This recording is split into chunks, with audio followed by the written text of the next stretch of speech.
Easily 3-star the 2020 challenge. This is version 2. Welcome, my friends. I do want to be real with you for 30 seconds. If you want to skip to the guide, I've got video chapters and this is the timestamp. I know the 2020 challenge is a tough one. Some are harder than others based on the troops we are given. Please consider the comments and messages you are sending creators. We are only human. We are only trying to help you. I personally just want to send positive vibes and help you get the 3 stars.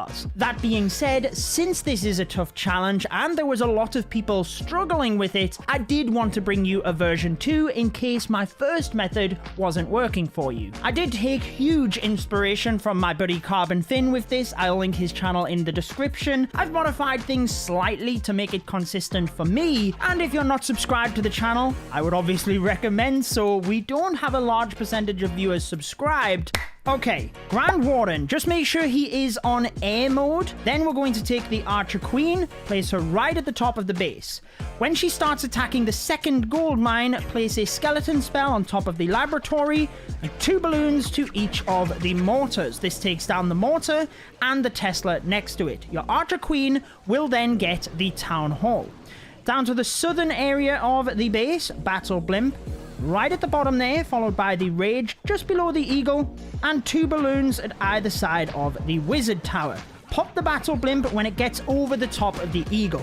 Sometimes the Yetis could take out this entire compartment by themselves, but I found it a little bit inconsistent, so I added the balloons in that manner. A minion right at the bottom there too. This next bit happens a little bit quick, but you're placing the Barbarian King at 3 o'clock, followed by all of the Inferno Dragons across this area, and your 6 balloons, followed by the Grand Warden. As they move to this first compartment, Warden ability. That should get most of them. You're going to use a skeleton spell on top of the single, followed by a freeze spell, then a skeleton spell into each of these compartments as I just did. Now you can wait a second or two, just allow things to progress, and a second skeleton spell into this area again, just for that single. As the king passes the air defense, press his ability. This will force the Inferno Dragons in towards the middle. You can use the minion and archer down there, just in case any buildings are missed on the inside.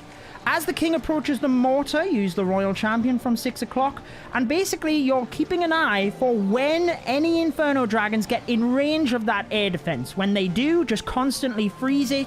You can hit the scatter as well. As the Royal Champion approaches this back area, use a skeleton spell there, and again, just focusing on that 10 o'clock air defense. As any Inferno Dragons are in range, freeze it. RC ability could go off by itself, but try to keep it if you can. If the single target Inferno is on it, you might have to use it.